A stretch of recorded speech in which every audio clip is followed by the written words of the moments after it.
Federal system में जो ढांचा है हमारे देश का, उसमें जितने भी टैक्सेस आम जनता किसी भी राज्य की, चाहे हिमाचल प्रदेश की बात करें, डायरेक्ट टैक्सेस हो चाहे इनडायरेक्ट टैक्सेस हो, सारा कलेक्शन जो है भारत सरकार के पूल में जाता है। उसके बाद वहाँ से शेयर के हिसाब से वो हर राज्यों को मिलता है। तो भारत सरकार की ये जिम्मेवारी भी है कि राज्यों को, जहाँ पर हिमाचल प्रदेश जैसा पहाड़ी राज्य है, जब हमारा गठन हुआ तो एक बात साफ तौर पे जाहिर थी कि इन राज्यों को स्पेशल पैकेज देना पड़ेगा, स्पेशल राहत देनी पड़ेगी। आरडीजी कोई नई बात नहीं थी, जब से राज्य बना 1952 से चल रहा था, तो वो जारी होना चाहिए था। वो हमारा एक अधिकार के तौर पे था। ये उस वक़्त ये बात साफ थी कि पहाड़ी राज्य हिमाचल की तरह उनको जो है स्पेशल सहायता से ही विकास की दृष्टि से आगे बढ़ाया जा सकता है, दूसरे राज्यों के साथ उनका कंपैरिजन नहीं हो सकता है।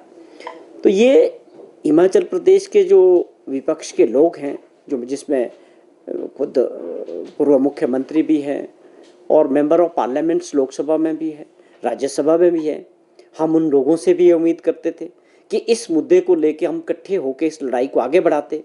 और हमारी सरकार ने और माननीय मुख्यमंत्री जी ने उसके प्रयास भी किए।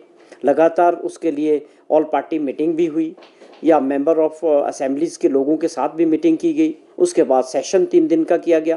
पूरे प्रयास किए गए कि हम इस चीज़ के लिए भारत सरकार के सामने रखेंगे, नहीं तो आने वाले समय में, भविष्य में लोग याद करेंगे कि उस वक्त जो लोग सत्ता पक्ष में या विपक्ष में थे, जो चुन के भेजे गए थे, जो मेंबर ऑफ पार्लियामेंट थे, उन्होंने उस वक्त प्रदेश के हितों की लड़ाई किस तरह लड़ी, क्यों नहीं लड़ी। ये इतिहास बनेगा। मैं समझता हूँ जो भाजपा के लोगों से जो गलती हुई है, अभी भी उनको इसको सुधारने का मौका है कि हम मिल के इस लड़ाई को लड़ें। हमारा अधिकार है, वो मिलना चाहिए।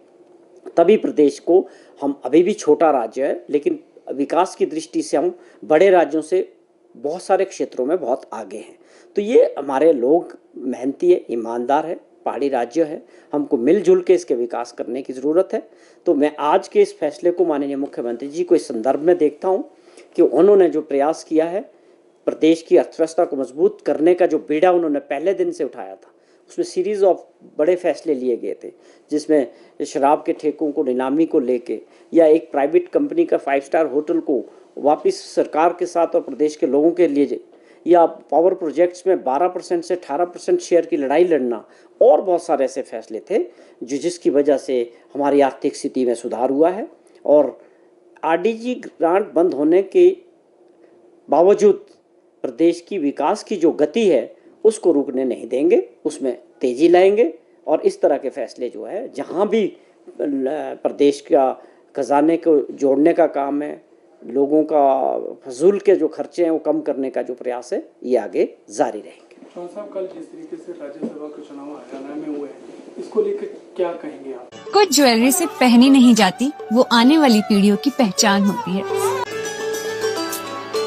लेगेसी का मतलब सिर्फ साल नहीं होते, वो रिश्ते होते हैं जो वक्त के साथ और गहरे होते जाते हैं। वर्मा ज्वेलर्स का नाम सिर्फ एक ब्रांड नहीं, एक परंपरा है।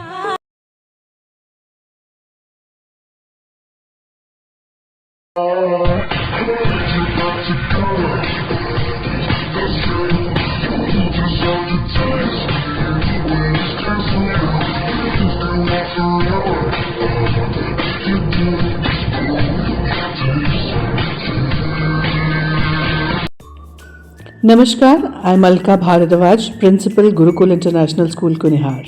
At Gurukul, we offer NEP-oriented modern education for the holistic development of your child. Admissions open now. Give your child the better foundation they deserve.